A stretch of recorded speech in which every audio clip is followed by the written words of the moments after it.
नमस्कार।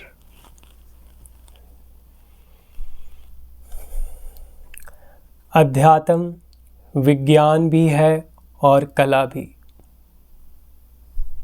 जी हाँ, अध्यात्म अपने आप में एक विज्ञान है और एक कला भी।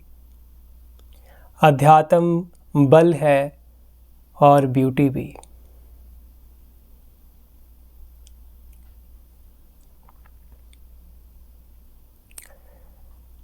अध्यात्म कोई मानने का विषय नहीं है। अध्यात्म में जानना प्रगाढ़ होता है, जानने का स्वभाव पैदा होता है। अध्यात्म बुद्धू नहीं बनाता, अध्यात्म बोध जगाता है, बोध देता है। इसलिए उसे विज्ञान कहा जाता है। चाहे आप इसे शुरुआत में कह सकते हैं कि अंतर का विज्ञान। एक तो हम बाहर का जगत देखते हैं, शुरुआत में हम बाहर और भीतर की बात करते हैं, लेकिन ऐसा कुछ भी नहीं होता। लेकिन फिलहाल स्टार्टिंग के लिए हम लेकर चल सकते हैं कि जैसे एक विज्ञान है जो हम जानते हैं बाहर संसार की रिसर्च करना, जानना चीज़ें कैसे होती हैं, ऐसे भीतर की मनोवृत्तियाँ, विचार, भाव, संस्कार, उनके पीछे की इंटेंशन को जानना, गहराई में जाना, पीछे छुपी हुई उनकी जड़ों को पकड़ना, वो क्यों उठ रही हैं। दिख मुझे ऐसी रही हैं बाहर से, लेकिन अगर मैं उसे टटोलूं तो मुझे उसका कारण पता चलेगा। अपने गुस्से का कारण, अपनी ईर्ष्या का कारण, ये विचार ही क्यों उठते हैं, ये सब चीज़ों को पूरी तरह से जानना अपने भीतर की रिसर्च होती है, विज्ञान है।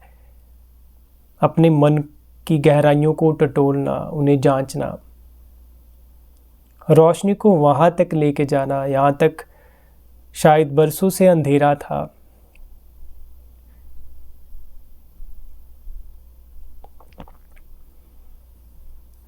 तो अध्यात्म एक विज्ञान है। पूरी तरह से अपनी बुद्धि को इस्तेमाल करना, जहाँ तक हो पाए। बुद्धि का होना ही हमारे पास ये प्रमाण है कि उसका यूज़ किया जाए।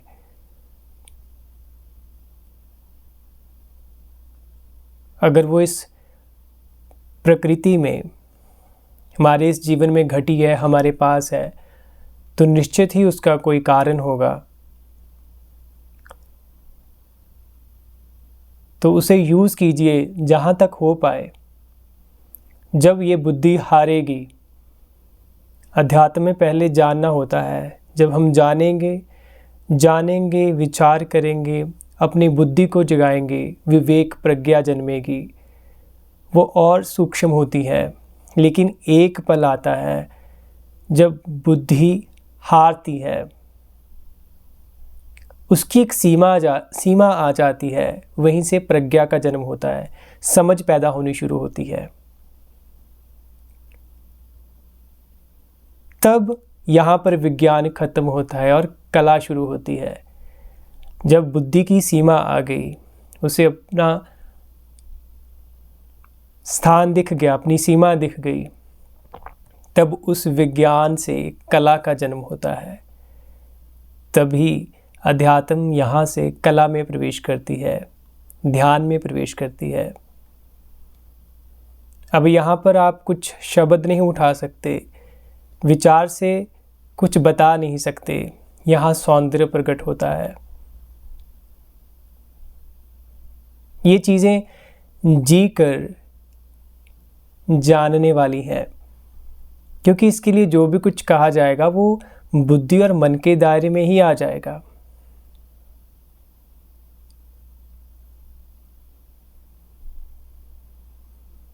अगर आप बिना जाने, बिना बुद्धि का पूरा इस्तेमाल किए ऐसे ही चले गए, अध्यात्म को बस एक मानने वाली प्रक्रिया मानकर, तो वही बुद्धि, वही विचार आपको टिकने नहीं देंगे। वो फिर से भ्रम पैदा करेंगे, नए एक्सपीरियंसेस बना देंगे मन में। आध्यात्मिक यात्रा में भी वो बार बार विभिन्न विभिन्न रूपों से आते रहेंगे। क्यों?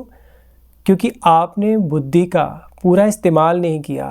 आपने अध्यात्म को पहले विज्ञान का रूप नहीं दिया, उसे पूरी तरह से जांचा नहीं।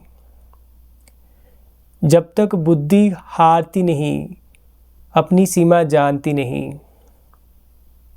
वो गहरे ध्यान में प्रवेश कैसे करे? तो अगर आप ऐसे कर गए तो वो बुद्धि आपका पीछा नहीं छोड़ेगी।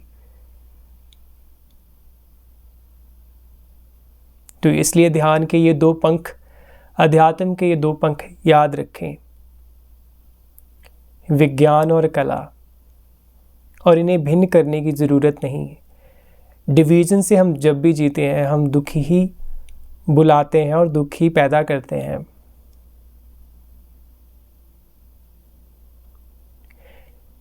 यही अध्यात्म, यही विज्ञान और कला हमारे भीतर जब खिलते हैं तो बाहर उनकी खुशबू फैलती ही फैलती है।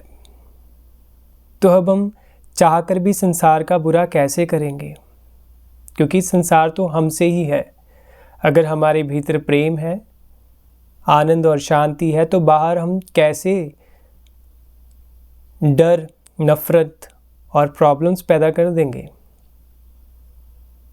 फिर ये महज बातें करने वाली बात थोड़ी ना रह जाएगी। तब जीवन प्रैक्टिकल होता है। तभी यहाँ पर ये चीज़ें कही जाती हैं कि हम ही संसार हैं।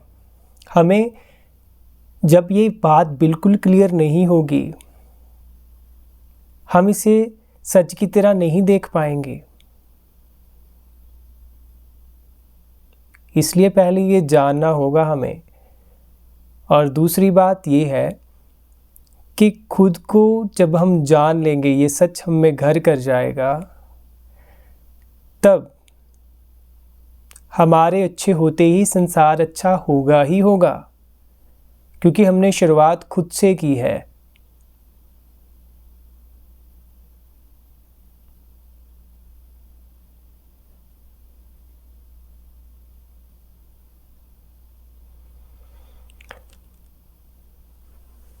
नमस्कार।